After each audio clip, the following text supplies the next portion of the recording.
ડાંગ જિલ્લામાં છેલ્લા 10 કલાકમાં સાર્વત્રિક વરસાદ. સાપુતારામાં દિવસ દરમિયાન 1 ઇંચ વરસાદ વરસ્યો છે. વરસાદને કારણે પૂર્ણા અંબિકા નદીમાં નવા નીર આવ્યા. સુબીર તાલુકામાં બપોર બાદ ધોધમાર વરસાદ નોંધાયો. પૂર્વ પટ્ટીના પહાડી વિસ્તારોમાં વરસાદને કારણે કોતરોમાં પૂર જેવી સ્થિતિ જોવા મળી છે. ગ્રામીણ વિસ્તારોમાં જનજીવન પ્રભાવિત થયું. સુબીરના અંતરિયાળ વિસ્તારોમાં રસ્તાઓ પર પાણી ફરી વળ્યા.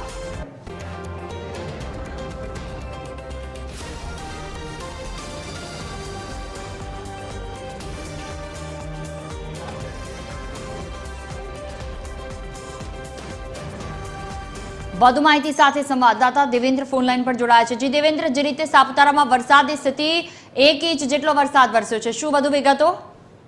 જી ચોક્કસ કહી દઉં કે આજે બીજો દિવસ છે જે મેઘરાજા સાપુતારા અને ડાંગ સમગ્ર ડાંગ જિલ્લાની અંદર મહેર વરસાવી રહ્યા છે. ખાસ કરીને વાત કરીએ સાપુતારા અને પૂર્વ પટ્ટીના વિસ્તાર જો છે એની અંદર અવિરત આજે વહેલી સવારથી વરસાદ વરસી રહ્યો હતો.